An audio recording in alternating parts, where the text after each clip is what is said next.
Les damos la bienvenida a esta sesión pública de nuestra casa, de nuestra academia. En esta oportunidad vamos a conmemorar el 60º aniversario de la sanción de la Ley 14.557 que creó el régimen de universidades privadas. Y esto señala un hito muy importante en lo que hace a la posibilidad de la diversidad y el ejercicio de la libertad de enseñanza, una concreción real en la educación superior de este principio constitucional tan importante para la vida de todos los argentinos. Y por supuesto que acá tenemos que destacar el rol fundamental que ha tenido en la sanción de esta ley uno de nuestros académicos, el profesor Antonio Salonia, que hoy nos honra con su presencia.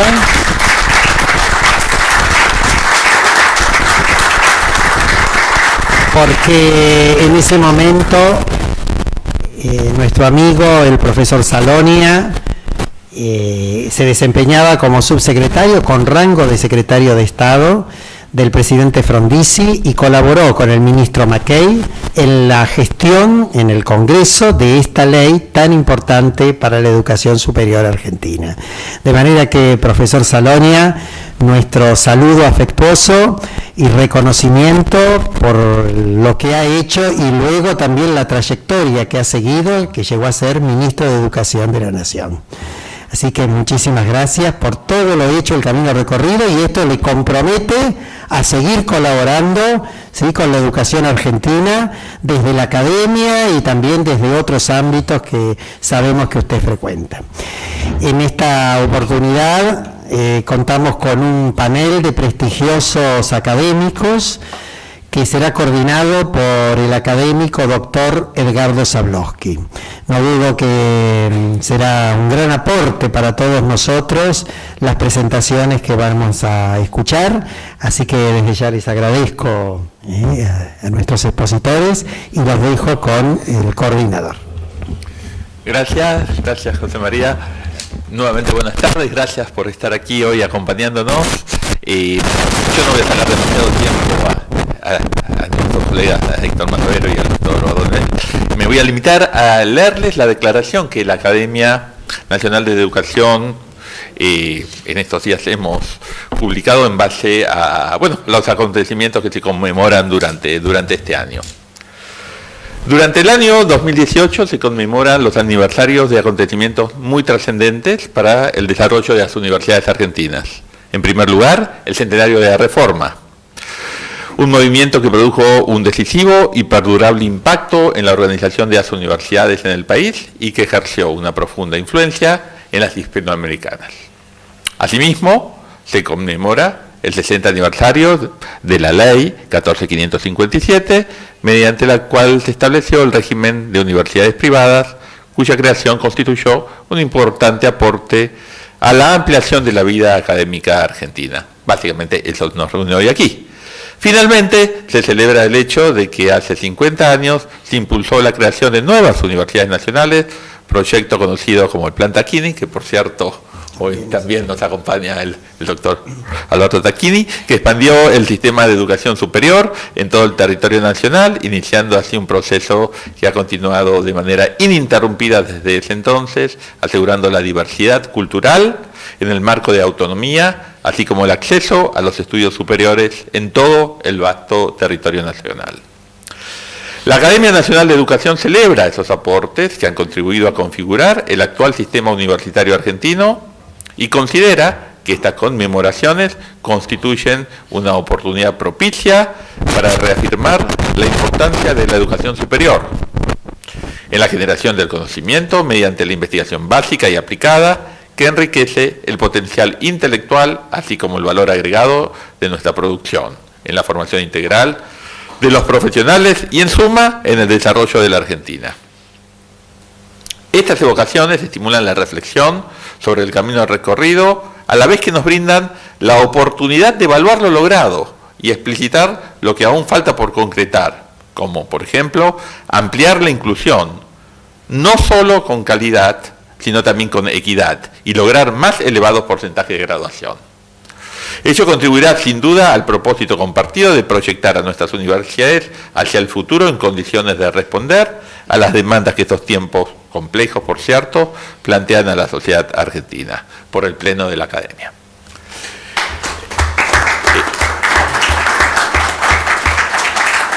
Ahora le voy a ceder la palabra al académico Horacio O'Donnell, que, bueno, todo tuyo, Horacio. Gracias. Bueno, voy a tratar de reflejar en una exposición razonable lo que podría conceptualizarse como los hechos que dieron origen a la aprobación de esta ley y que permitieron 60 años después que podamos ver en la realidad argentina cuál ha sido el efecto de la universidad privada, tema al que se va a referir el académico Masovero. Así que voy a leer algunos párrafos y otros no los voy a leer. Hasta fines de 1955 las universidades, sujetas a un régimen legal muy estricto, eran extremadamente dependientes del Poder Ejecutivo Nacional y por eso hablar de autonomía universitaria era algo realmente relativo en ese momento. Legal y efectivamente todas las universidades eran estatales. El gobierno provisional en diciembre de 1955 derogó la legislación vigente y en la práctica repuso la ley 1597 llamada Ley Avellaneda. Esto lo hizo mediante el decreto 6.403 de diciembre de 1955. ¿Qué tuvo de importante este decreto? No solo la reposición de la Ley Avellaneda, sino su artículo 28. Este artículo 28 abrió la posibilidad de crear universidades privadas. Y al abrirse la posibilidad de que hubiera universidades privadas, una enorme cantidad de posiciones controversiales, la sociedad las expulsó y terminaron tomas de facultades, tomas de colegios, disturbios callejeros, que llevaron prácticamente gran conmoción en los años 56 y 57. Yo mismo, que era alumno del Colegio Nacional de Buenos Aires, estuve metido en ese lío. Mi posición era equivocada. Tuve la virtud de ser un joven equivocado para ser un viejo acertado. Muy bien. Es importante para entender ese momento histórico ver que influyó en el accionar del gobierno provisorio la creación de una Junta Consultiva Nacional. Yo la recuerdo bien porque varios de sus miembros eran padres de mis compañeros de colegio, ¿no? Por lo menos 5 o 6. Así que yo, viendo las casas de mis compañeros, conocí muchos miembros de la Junta que eran padres de mis compañeros.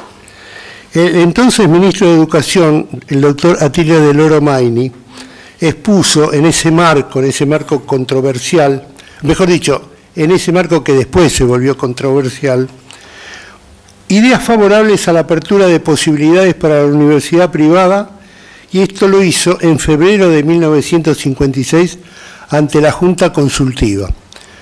Perdónenme, pero quiero contarles quiénes eran miembros porque muchos de ustedes seguramente lo tienen en la memoria, en el recuerdo o en alguna calificación positiva o negativa, pero los miembros de las juntas eran Oscar Allende, Alicia Moró de Justo, José Aguirre Cámara, Luis María Bullrich, Rodolfo Coromina Segura, Juan José Díaz Arana, Juan Octavio Gauna, Américo Gioldi, Oscar López Serrot.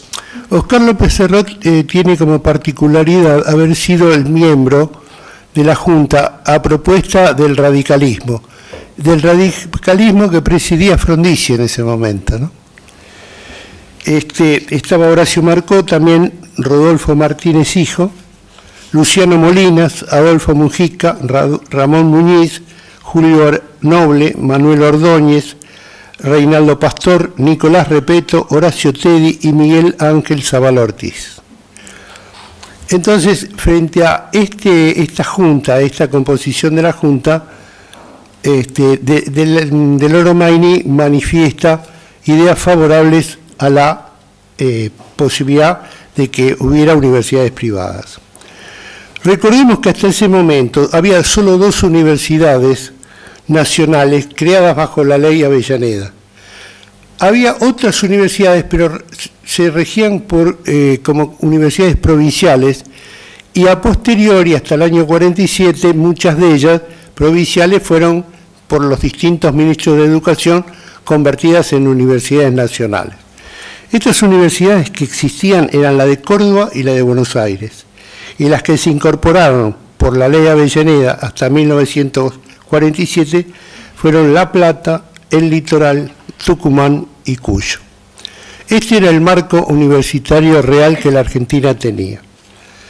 Las discusiones, como les dije, fueron enormes y muchas de ellas hubo momentos violentos, se tiraron piedras, se dijeron malas palabras, en fin, se hizo todo lo que ahora vemos y que tiene larga data, ¿no? La vigencia de la reforma universitaria en realidad tenía 2 visiones distintas. Para algunos era el simple cumplimiento de la ley Avellaneda, un efectivo aseguramiento de la autonomía universitaria, la libertad académica, la periodicidad de las cátedras, de los concursos de antecedentes, con títulos y oposición, de la representación estudiantil en el gobierno, y la supresión de cualquier forma de elitismo, privilegio o prebendas dentro de las casas de estudio. Esta era una de las visiones. La otra visión era algo más, ¿no? Era la reforma universitaria, la punta de un iceberg que comprendía un movimiento ideológico que incursionaba en muchos otros campos: el campo de la reforma agraria, la solidaridad con personas o movimientos del exterior, el anticlericalismo, es decir, superaban el marco de lo estrictamente universitario. Se refirió recién el académico Zablosky a los 100 años de la reforma universitaria.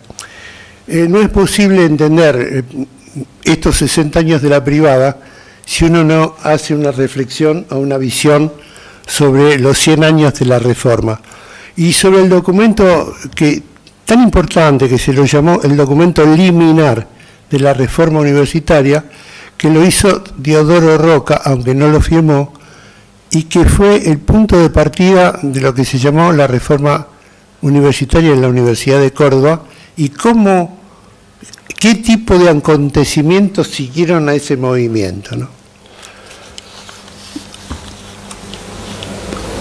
En estas circunstancias, en este año 56 hubo todo lo que les comento. En el año 57 el episcopado católico sostuvo que deberían votarse aquellos candidatos que aseguraran en sus líneas programáticas la voluntad de que los padres pudieran elegir la educación de sus hijos y que la iniciativa privada pudiera conformar universidades libres, garantizándoles la libertad de aprender y enseñar tal como lo mandaba el artículo 14 de la Constitución Nacional. A partir de esto apareció la palabra libre para definir a uno de los sectores, y en contrapartida apareció la palabra laica para definir el otro de los sectores. Si uno mira las dos palabras se da cuenta los contenidos que tenían las dos posiciones esencialmente, ¿no? Por debajo de los atributos que se pretendían dar.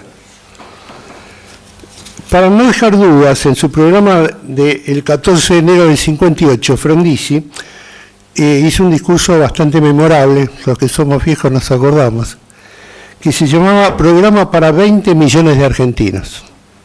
Bueno, en este discurso, Frondizi dijo que el derecho constitucional de aprender y el de la libertad de enseñanza serán celosamente preservados y todo argentino tendrá asegurado el acceso a la educación y el derecho a elegir el tipo de enseñanza para sí o como padres para sus hijos.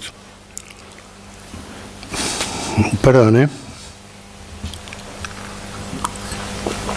No obstante esta postura y ¿cuál era la realidad de ese momento? Que Delero Maini había puesto el artículo 28, el gobierno provisional no lo había reglamentado y por lo tanto había una posibilidad de que hubiera universidades privadas pero no se podía aplicar porque era una ley no reglamentada, ¿no? Era un decreto ley no reglamentado. En este momento, Frondizi es electo y el 1 de mayo ratifica esto y dice que dentro de estas condiciones la política educativa constituye un elemento fundamental.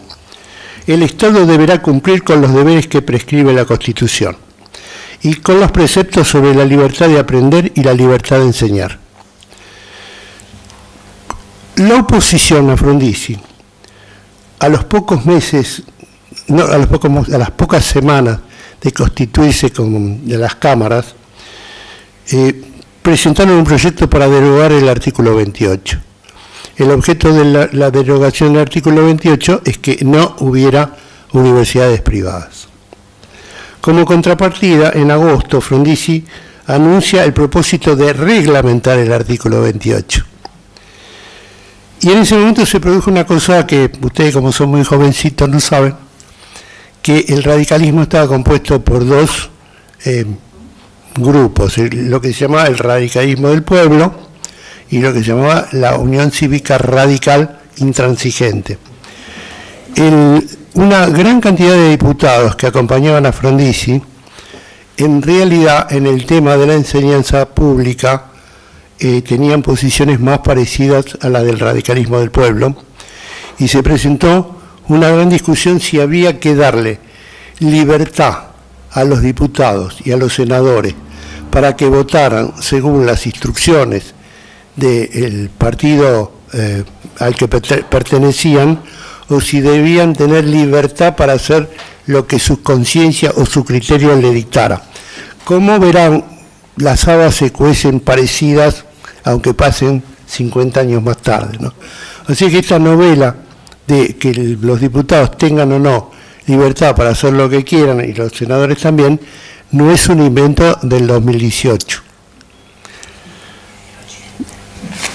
Y van a la votación. ¿Y qué pasa? En la votación, previo a la votación, aparecen dos dictámenes de la Comisión de Educación de Cámara de Diputados.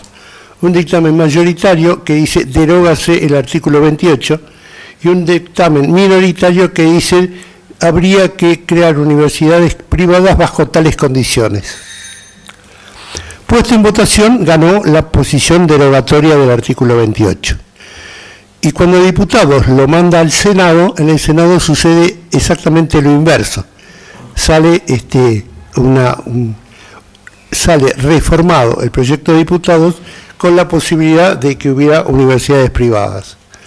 Entonces se produjo una visión de diputados con una cantidad de votos, que creo que fueron, 109 a 52, y una posición de senadores exactamente inversa, pero con la característica de que no rechazaron la ley, sino que le adoptaron a la derogación del artículo 28 una serie de condiciones para que sí el artículo 28 se derogue, pero sí se pudieran crear universidades privadas.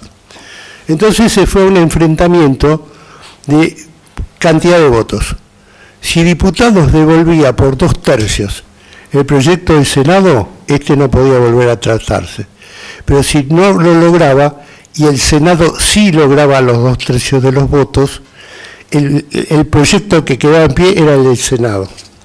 Y esto fue lo que sucedió. El proyecto que quedó en pie fue el del Senado, porque diputados no alcanzó los 2/3 de los votos para voltear la posición del gobierno vigente en ese momento, que era el del doctor Frondizi.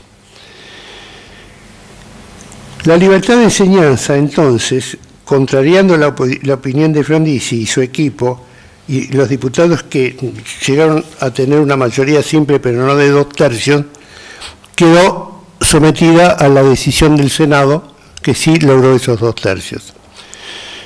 ¿Qué nos deja esto? Nos deja una ley, la 14.557, que decía en su artículo primero: derógase el artículo 28, como querían los diputados, y apruébase en su reemplazo el texto lo siguiente: la iniciativa privada podrá crear universidades con capacidad para expedir títulos y o diplomas académicos, Dichas universidades no podrán recibir subsidios estatales y deberán someter sus estatutos, programas y planes de estudio a la aprobación previa de la autoridad administrativa, la que reglamentará las demás condiciones para su funcionamiento. El Poder Ejecutivo no otorgará autorización o la retirará si la hubiese concedido a las universidades privadas cuya orientación y planes de estudio no aseguren una capacitación técnica, científica y cultural en los graduados, por lo menos equivalente a la que impartan las universidades estatales, y que no propicien la formación democrática de los estudiantes dentro de los principios que informan la Constitución Nacional. Entonces hubo una derogación del 28, una autorización de las privadas y una serie de condicionamientos a estas universidades privadas cuya vara a alcanzar, por lo menos a igualar, era la de las universidades públicas. Bueno, yo quisiera recordar, y para terminar, dos cosas. Primero que Frondizi tuvo un pensamiento prospectivo increíble, porque en medio del no supo ver lo que 60 años después todos vemos como muy positivo, y Héctor se va a referir a eso. Pero lo acompañaron el ministro Mackay, el doctor Saloña, el profesor Saloña, el senador García, los diputados Domingorena, Ferreira, Gómez Machado, Usal, Rodríguez de Rebollar, Rogelio Frigerio en la Secretaría de Relaciones Económicas Sociales, el cardenal Antonio Cayano, Monseñor Plaza y el hermano Septimio Walsh, entre muchos otros.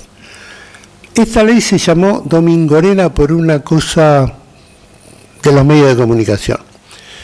2 días antes que se tratara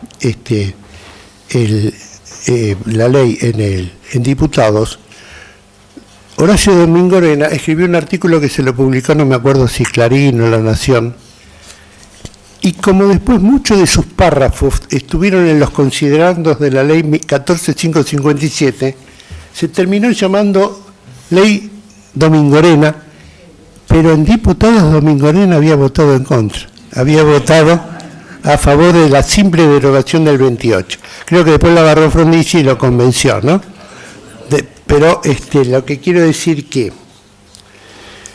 esto después fue ratificado en el marco de las Naciones Unidas, porque en el marco de las Naciones Unidas la Argentina afirmó que los Estados partes en el presente pacto se comprometen a respetar la libertad de los padres y, en su caso, de los tutores legales, de escoger para sus hijos escuelas distintas de las creadas por las autoridades públicas. Diciembre de 1966. Noviembre de 1969, Pacto de San José de Costa Rica. Los padres, y en su caso los tutores, tienen derecho a que sus hijos o pupilos reciban la educación religiosa y moral que esté de acuerdo a sus propias convicciones. Y por último, una anécdota de Domingorena. En una charla que tuvo con Américo Sciolli le preguntó en 1964 si se votara de vuelta Sciolli, que había estado del lado de la pública y de la no existencia, si lo haría, dijo que no estaban las condiciones creadas para oponerse a la privada. Y solo estaban en 1964. Y ahora estamos 60 años después, y Héctor le va a decir cuánta razón tuvo Sciolli en ya darse cuenta que la oposición era un error. Qué equivocado estaba yo cuando, siendo un alumno del Buenos Aires, ocupé el colegio a favor de la laica, y muchos de mis amigos, hijos de miembros de la Junta Consultiva. Ser joven y equivocarse es fantástico, y les voy a leer lo que dijo Diodoro Roca de lo que es ser joven. Se ve que era joven. Dijo, perdón, pero es interesante, uno cuando es joven es fantástico. Dijo que la juventud nunca se equivoca, que la juventud es pura y no tiene ningún interés más que la verdad y la belleza, y que por lo tanto había que voltear a todos los viejos seniles que estaban a cargo. Y fue así, la reforma volteó a todos los viejos seniles que estaban a cargo y nombró 4 decanos que no se habían recibido. Gracias.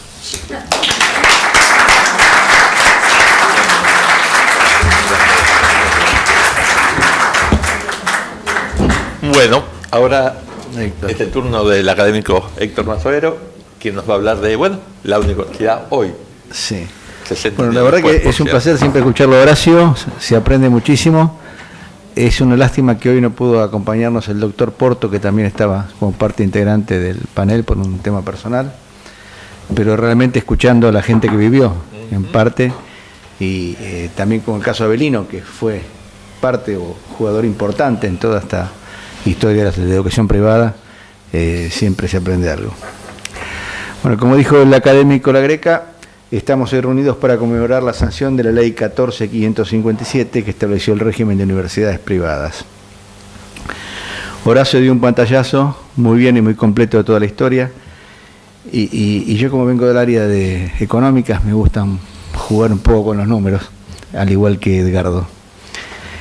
Desde los inicios hace 60 años hasta el día de hoy, el sistema de educación superior de la gestión privada se fue desarrollando y creciendo hasta ocupar un lugar de relevancia.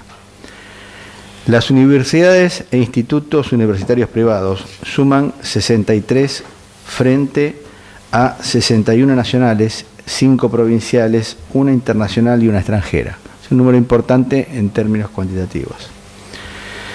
Las privadas concentran el 22% de los estudiantes en todo el país. Estos son datos al 2016. Y con el 24% de ingresantes, o sea que vienen creciendo un 10% más de lo que crecen las públicas. Y lo que es más importante aún, con una tasa de graduación del 34%, que es promedio un 40% más de lo que la tasa de graduación de las universidades públicas. La universidad de gestión privada, que en general son todas fundaciones o asociaciones civiles sin fines de lucro, han enriquecido el sistema desde la diversidad. Ha desarrollado instituciones con distintos modelos de gestión que han mostrado ser eficientes y adaptables a la demanda de la sociedad. Las universidades privadas colaboramos para que el país ofrezca educación de calidad sin cargar a las arcas públicas con su financiamiento. Esta realidad no solo ha sido posible porque como universidades privadas no tenemos ninguna otra alternativa de ser sustentables, tanto en los momentos de crecimiento como de recesión.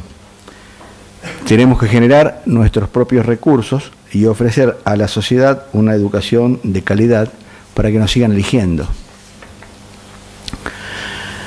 A fin de mes tenemos que pagar los sueldos y los servicios, aunque aumente la luz. Y no tenemos subsidios de ningún tipo de estilo.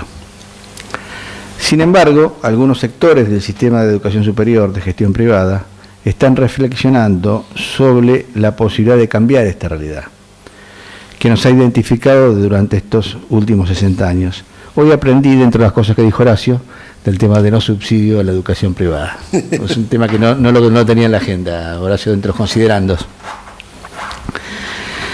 Algunos están pensando en la conveniencia de requerir financiamiento del Estado, de recibir subsidios para desarrollar nuestras actividades de educación superior, especialmente en las áreas de investigación y de extensión. Pero les pregunto, ¿no significaría este pedido de renunciar a nuestra identidad funcional, ir a pedir un subsidio para esto? ¿Tendría sentido que la universidad de gestión privada se financie con fondos públicos? ¿Sería lógico que con el IVA que paga un trabajador se financie la universidad de gestión privada? ¿Es lógico que las universidades privadas soliciten subsidio mientras, por ejemplo, la Iglesia Católica está renunciando a los fondos que recibe del Estado? Por supuesto, el accionar de las instituciones privadas de educación superior genera externalidades positivas para toda la sociedad. Pero esto no implica que tengamos que financiar a las universidades privadas con fondos públicos. Sin duda tenemos que diversificar nuestras fuentes de financiamiento y no depender exclusivamente de los aranceles que pagan nuestros alumnos. Pero si vamos a pedir financiamiento, tenemos que hacerlo a través del sector privado, no cargando al sector público. Ciertamente tenemos que generar otras fuentes de ingreso que complementen los aranceles que pagan nuestros alumnos. Tenemos que orientar nuestras actividades de investigación y desarrollo a las necesidades de los ámbitos productivos en los cuales nos encontramos insertos cada uno. Si logramos hacerlo en tiempo razonable, tenemos mucho para aportar a nuestros ecosistemas productivos para que puedan ser más innovadores y competitivos. Y si aportamos verdadero valor a los ámbitos productivos, habrá recursos disponibles para las universidades privadas que provengan de los sectores que generan riqueza y no del Estado nacional. Sin duda el apoyo económico del sector privado a la investigación en las universidades la mejoraría, porque implicaría un control por oposición mucho más riguroso por su valor, calidad y utilidad social, como ocurre en Estados Unidos.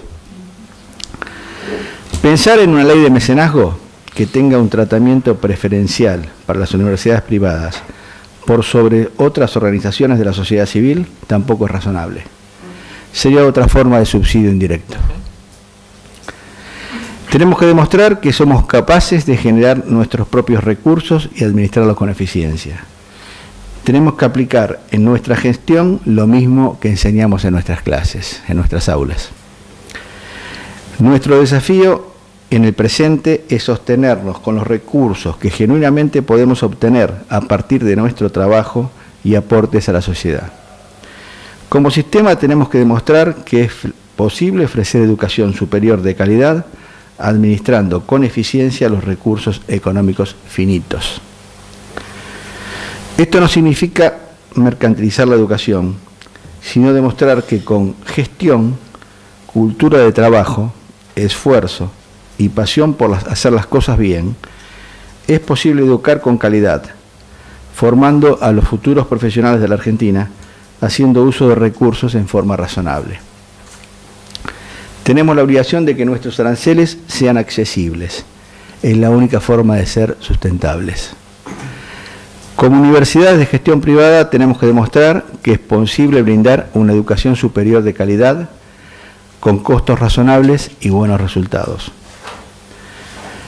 Pero no quiero detenerme únicamente en los desafíos actuales del sistema de educación superior de gestión privada, que hoy se centran fundamentalmente en ser recursos sustentables y eficientes, asegurando una educación de calidad con recursos propios generados genuinamente sin recurrir al subsidio del Estado. Pretendo que nos preguntemos cuáles deberían de ser nuestros objetivos a futuro como universidades privadas y qué demandas de la sociedad deberíamos atender. El subsistema privado tiene una oportunidad inigualable de mirar hacia el futuro y sentar las bases de una educación superior pensada realmente en el siglo XXI. Estamos frente a la cuarta revolución industrial, la inteligencia artificial, la robotización y muchas otras innovaciones harán que gran parte de las tareas de los trabajos, tal como hoy los conocemos, se automaticen. Surgirán nuevas profesiones, habrá nuevas demandas en los ámbitos productivos. ¿Cómo nos estamos preparando las universidades privadas para estos cambios? Nuestro subsistema tiene la ventaja de poder adaptarse más rápidamente al contexto por su propia forma de organización, que son más diversas y más flexibles. Tenemos que estar atentos a los nuevos empleos que se van generando, a las nuevas demandas del sector productivo y dar respuesta concreta para satisfacerla. Hay algunos espacios que ya son claramente visibles: inteligencia artificial, robótica, data science, compliance. La semana pasada estuve en el exterior. Tomé conciencia de los grandes cambios que estamos atravesando. En el sistema financiero ya no están preocupados por la capacitación en el uso de herramientas tradicionales, sino directamente en inteligencia artificial y data mining. Tenemos que orientar nuestra formación en esta línea que afectará a todas las profesiones. Estuve en el Madison Square Garden, no había un camarógrafo, todas las cámaras robóticas. Lo vi, no es que me lo contaron. No había un solo señor con la cámara. Había como 800 cámaras, todas robóticas. Impresionante. Impresionante. Ya no habrá una única carrera para toda la vida. La educación será permanente, la formación de bases en competencias analíticas y en competencias blandas será la clave. Las competencias técnicas se modificarán permanentemente, las actividades cognitivas rutinarias serán automatizadas. Pero la capacidad de innovar, de liderar y de motivar será cada vez más necesaria. Se trata de aprender haciendo, de vincular a nuestros estudiantes con los experienced people, la gente que ya lo hizo, la gente que sabe, para que puedan nutrirse de ellos y soñar sus propios caminos. Tendremos que ser motores del desarrollo social en nuestros propios ámbitos de inserción territorial y nacional, produciendo y transfiriendo nuevos conocimientos útiles para nuestro contexto. Ahora, ¿estamos preparados para este desafío? Y tenemos como subsistema de educación superior las bases para realizar este aporte sustancial de manera oportuna y no tardía. Es el gran desafío que la próxima década tendremos todas las universidades privadas. Por el bien del país, por el bien de la sociedad. Es nuestra obligación estar a la altura de las circunstancias y hacer aportes con esfuerzo, racionalidad, transparencia, pasión y compromiso. Si ustedes ven y se fijan en el NICE, cuáles son las compañías que más valen, ya dejaron de valer la siderurgia, las telecomunicaciones, las automotrices.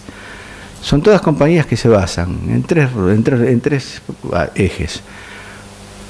IT, tecnología, biotecnología, y ahora hay una rama nueva que la gente descubrió, que es la utilización de capacidad instalada que pagaron los terceros. Cuando nace una compañía como Uber, cuando nace una compañía como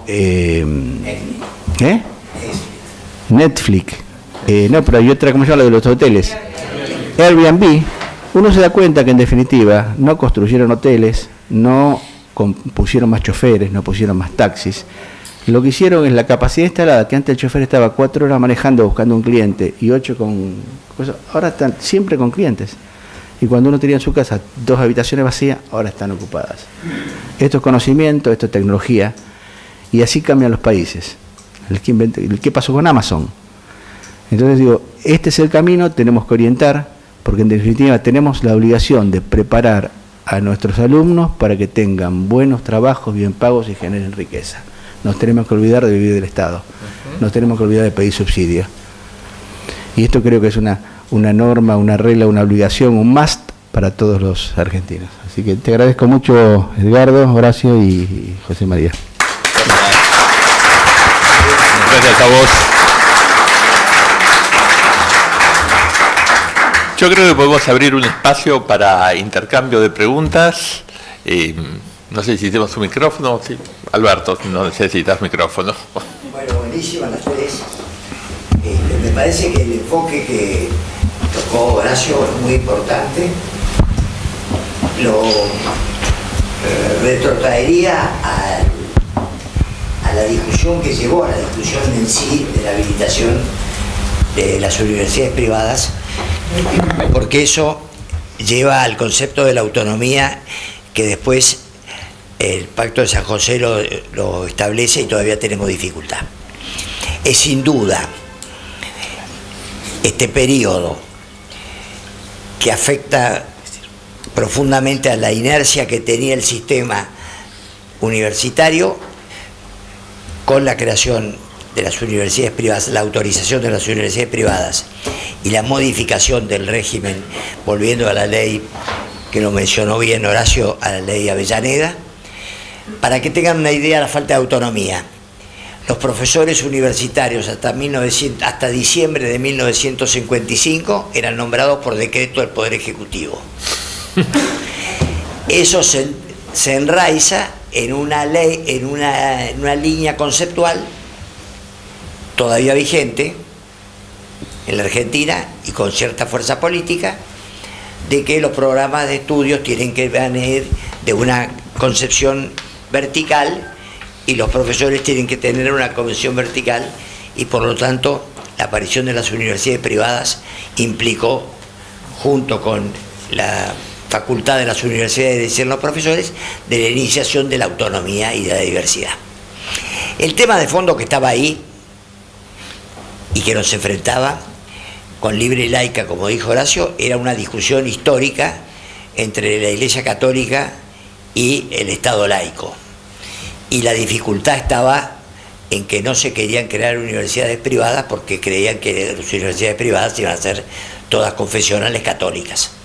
Por suerte la historia, y en eso tiene enorme valor el accionar significativo de Porto, determinó que las universidades privadas laicas rompieran ese tabú, y hoy diría fácilmente, no hay ningún descubrimiento, que las privadas laicas son más importantes que las privadas confesionales, y las privadas confesionales no son solamente católicas, sino son de distintos cleros, muy importantes en un país que recibe inmigrantes y que tiene tradiciones crecientemente de mestizaje cultural y religioso importante.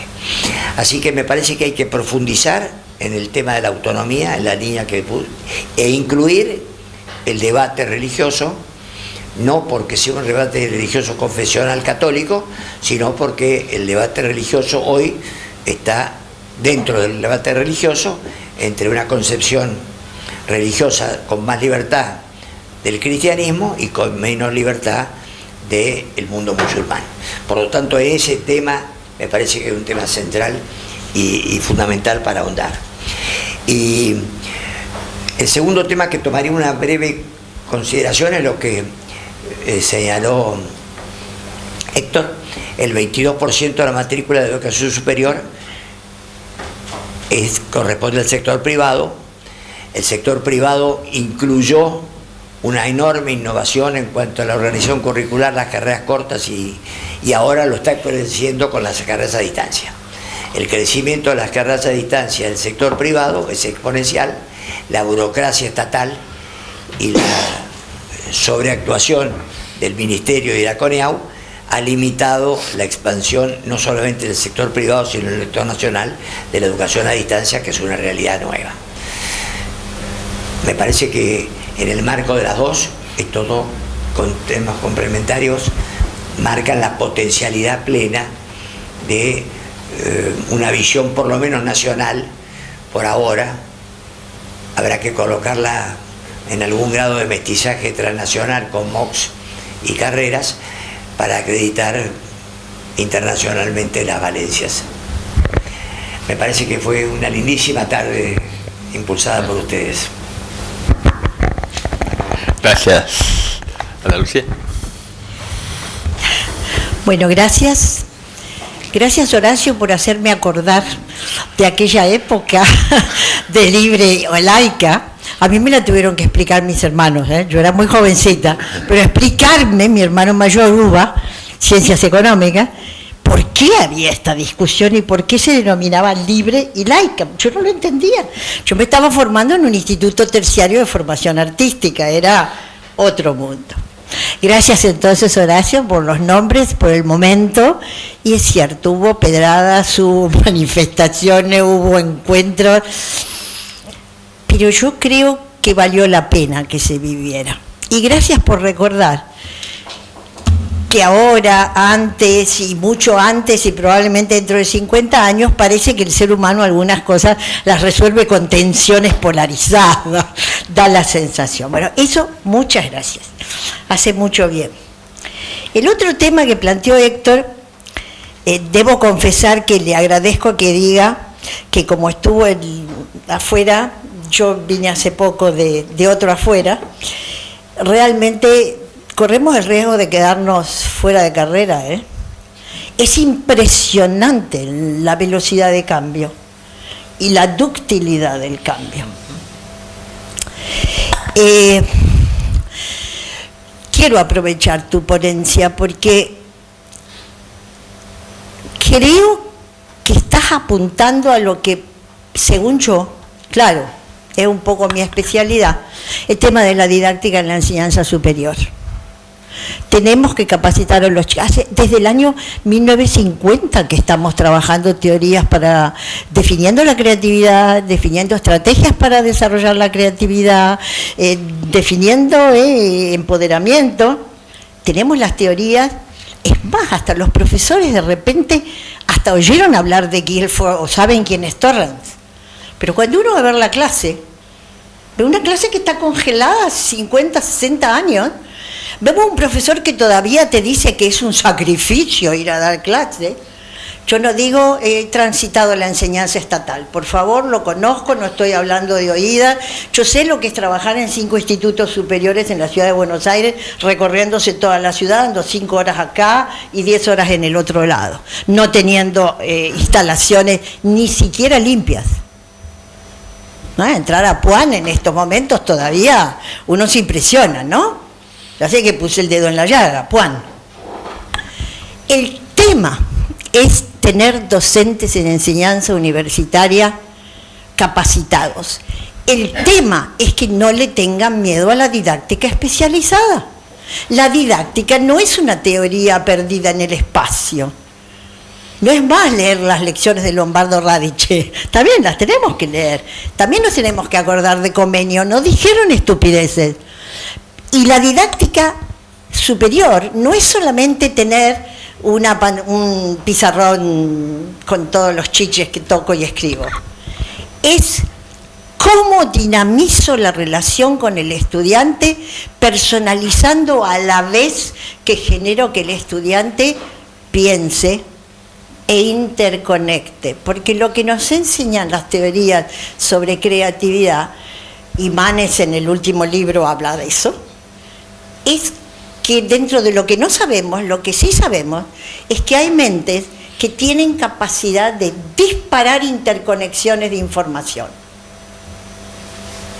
No vamos a poder dar una clase para que uno dispare interconexiones, pero daría la sensación de que sabemos bastante, por lo menos en mi campo hay del arte mucha experiencia, y no estoy hablando de un Pollack, no estoy hablando de Duchamp tampoco, son cosas viejas. Estamos hablando de que tenemos idea de cómo generar espacios e interacciones que propicien que los individuos puedan. No es apretar un botón, es propiciar que los individuos puedan, ejerzan. En uno se va a dar más, en otro se va a dar menos.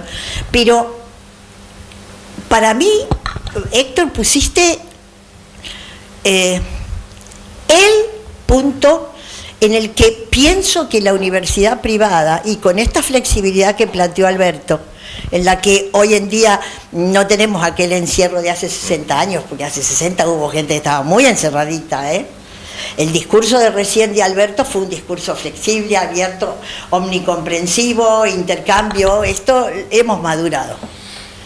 Nos falta esto otro de que la universidad, y creo que la universidad privada lo puede hacer, no sé si todas, pero bueno, se puede hacer, dinamizar la calidad de la interacción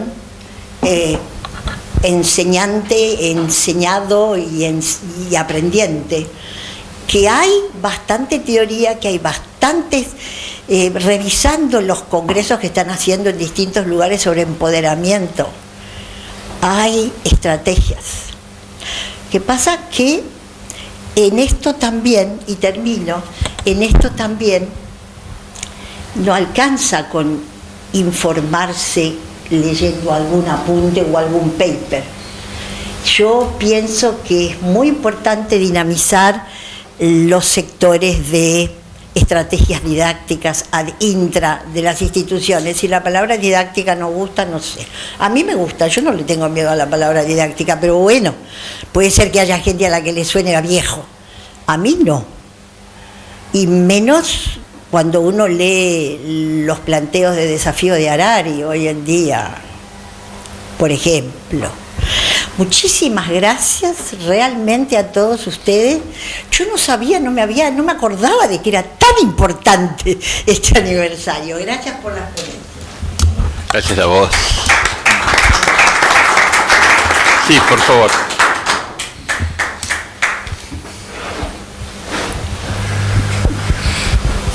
Sí, un par de aportes, si me permiten, subrayando lo excelente de las exposiciones. El primero tiene que ver, sería un comentario en torno a la figura del arrepentido, a la cual ha hecho alusión Horacio. Efectivamente, haber pasado de un combatiente juvenil por la laica a ser fundador y luego rector de una universidad privada denota una amplitud de criterio absolutamente destacable. Pero eso lo digo porque la historia ha demostrado que el flujo de arrepentidos de un sector al otro es cada vez más grande. De hecho, hay muchas personas que han militado en una posición y luego los hechos le han permitido advertir que el sector privado en la educación universitaria hacía un aporte sustantivo al crecimiento del país. Así que me parece una cosa absolutamente connatural y justificada. Y cada vez más hay una interpenetración entre el sector público y el privado y cada vez hay menos distinción respecto del origen. El sector privado va ganando, me refiero al de los graduados de universidades privadas, que como señaló Héctor, hoy está en el 34-35% de los graduados que cada año se suman a la vida activa del país. Cuando inició su actividad este gobierno, la UCA publicó un enorme aviso en el Diario de la Nación en el cual felicitaba a todos los funcionarios graduados de su universidad que habían asumido roles en el sector público, empezando por el presidente, la gobernadora de la provincia de Buenos Aires y un número importante de ministros y otros funcionarios. No sé si hoy repetirían el aviso, ese es otro asunto. Pero lo cierto es que ocurrió y había un porcentaje destacado. Yo creo que esto forma parte de un hecho natural que se va a ir dando a lo largo de los tiempos y que expresa, insisto, esta interpenetración. No se decía mucho a veces en otros sectores, pero quiero recordar que el ministro de Educación anterior, me refiero al del gobierno anterior, Sileone, era graduado de universidad privada, el secretario de Políticas Universitarias era graduado de universidad privada y una cantidad enorme de funcionarios lo eran. Creo que es un hecho absolutamente natural, hay que asumirlo en esos términos. Recordábamos en un comentario previo a este acto con Horacio que los 3 últimos candidatos a presidentes eran graduados de universidades privadas y eso es un hecho que cada día toma mayor carta de ciudadanía.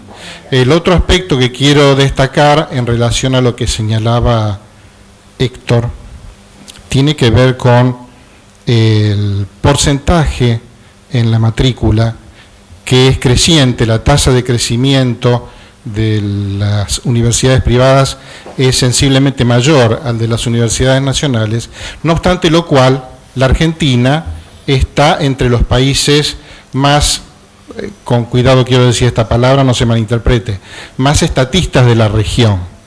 El porcentaje de la matrícula está en el 22%, mientras en el resto de América Latina y el Caribe está en el 54%, con países como Chile, donde el sector privado está cerca del 80%, y Brasil, que está en alrededor del 75%. Brasil, ustedes saben que es como un continente con algunos países alrededor, y esto marca mucho la tendencia regional. Pero en ese contexto, un dato muy destacable es que las universidades privadas han aportado a la diversificación institucional, porque no es solamente el tema de las confesionales, no confesionales. Confesionales hay 16, de las cuales 14 son católicas. El resto son de un origen absolutamente diverso y variado.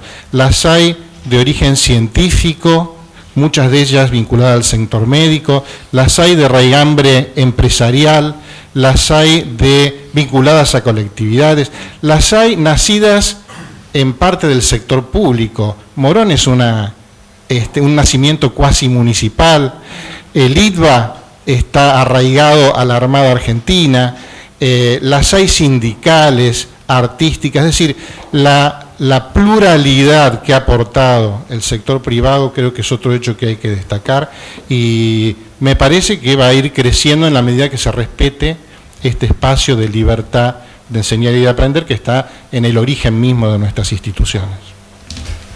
Gracias. Yo a veces aprendí de un rector viejo, antiguo que tenemos nosotros, que falta en la mesa hoy, y que me dice, pues algún día ponete a ver el apellido de los alumnos que tenés y son hijos de quién. Y realmente si uno hace ese ejercicio se sorprende los hijos de personas famosas o muy reconocidas en el mercado que están estudiando con nosotros, ¿no? O que pregonan públicamente otras ideas y después terminan los hijos estudiando en universidades privadas. Doy fe que es correcto. Da fe, ¿no? Por favor, sí. Gracias. Voy a aportar algo muy chiquito, pero desde otro lugar. Como hace 60 años que hago orientación vocacional, ocupacional, quería el servicio del Borda, así que tengo, sin haber cortado la continuidad, incluso trabajé como investigadora en universidades privadas, soy a su vez doctorada en la Universidad de El Salvador, egresada de la UBA, trabajo siempre en entidades privadas y estatales. Pero quiero traer la voz de los jóvenes ante los cambios, y lo que hoy, que me tocó atender en el Colegio Militar, hemos abierto un servicio gratuito en extensión académica, y eran chicos de cartoneros y de otros lugares que no tienen cama, algunos de ellos duermen sobre frazadas, pero hacen la escuela secundaria con mucho respeto. Y lo que está apareciendo, y algunos piden cómo entrar y pagar después la universidad privada, porque piden orden y respeto, porque algunas universidades estatales no lo tienen, están más cruzadas por altercados y situaciones politizadas, no dije políticas, dije politizadas, mal politizadas, y sienten que pierden el tiempo. Y hoy hablaban de cómo querían contribuir al país. Mañana voy a ir a la UADE, que sé que hay un encuentro de orientadores, porque el servicio de extensión al que yo pertenezco quiere hacer muchos convenios también privados, para que los chicos tengan becas, para la posibilidad de tener tutores que los ayuden para devolver después el dinero. Y están pidiendo cruzar conocimientos nuevos. Como ellos están en Internet, a veces están más ayornados que los docentes, y nos indican cómo trabajar. Y no se los escucha cuando realmente lo que quieren es estudiar y salir adelante. Y con Salonia, que tenemos años de diálogo, con edades muy cercanas, lo que hemos visto siempre, que justamente él ha escuchado a la gente joven. Y a veces hay que hacer esto. Si tenemos problemas de financiación, ¿qué se les ocurre? Una vez en una empresa teníamos un problema para resolver que no se vendía. ¿Saben quiénes lo resolvieron? Los hijos de los empleados. Se hizo un simulacro de juego y ellos lo resolvieron. Entonces estoy pensando, ¿no estamos dejando de lado algunas inquietudes y formas más creativas, como vos lo dijiste también, de poder pensar conjuntamente, intergeneracionalmente? Nada más, gracias. Gracias. Por favor. Me pareció escuchar o deducir, de acuerdo a las palabras del doctor Macero, una cierta duda acerca de la capacidad de nuestro pueblo para asumir esas nuevas ideas que vienen del exterior, de gente más capaz que nosotros. Y simplemente quisiera poner un ejemplo de algo que me sucedió y me tocó ser partícipe en los años 80, cuando, siendo miembro de la Fundación Gastronómica, de la Fundación Gutenberg, donde se nos regaló un aparato que se llamaba fotocomposición, que nadie sabía para qué corno servía.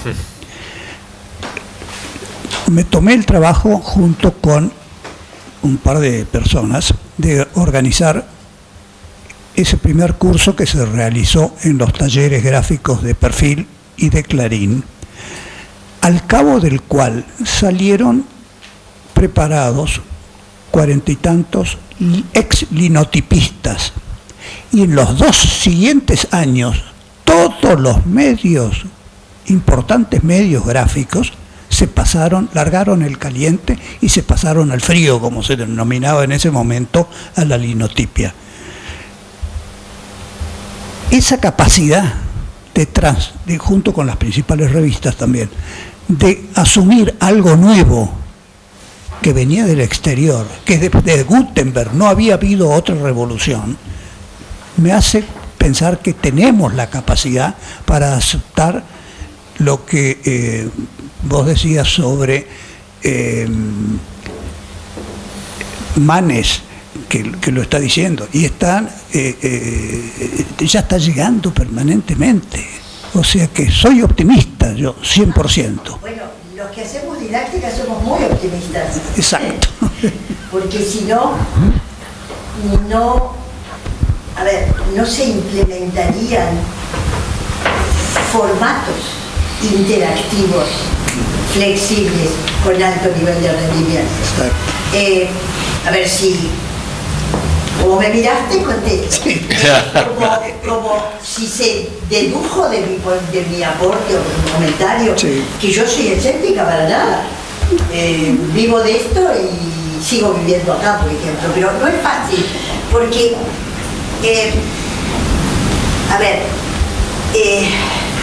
yo estoy convencida que muchos colegas creen que están trabajando y dándole cabida a los alumnos en el desenvolvimiento de la clase por la vía de interdiálogo amistoso, cordial, que los recibe y que... No es eso, pero... Bueno. Nada más, porque me miró, si no hubiera... Ok, hacemos la última pregunta. Yo provengo de un ámbito que no es exactamente la educación así filosófica o universitaria, sí, porque he sido 30 años profesora universitaria, pero soy académica de geografía y quería aportar a lo que acaba de decir la profesora respecto de el optimismo o no optimismo para que los estudiantes avancen y la Argentina avance con ellos hacia el futuro que se nos acerca, ¿no?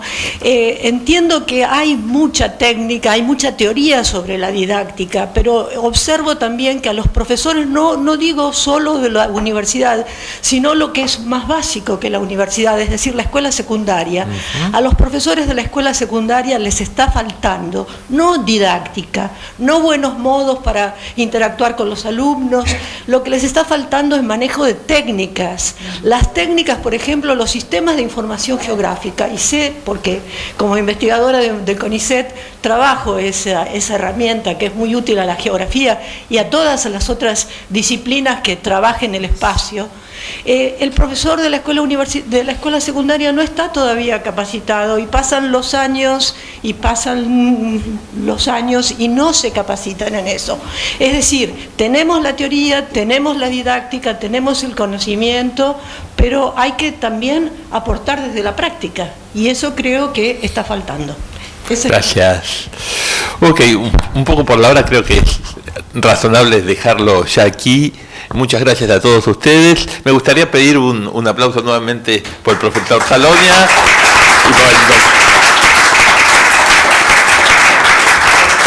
y por el doctor Tacchini.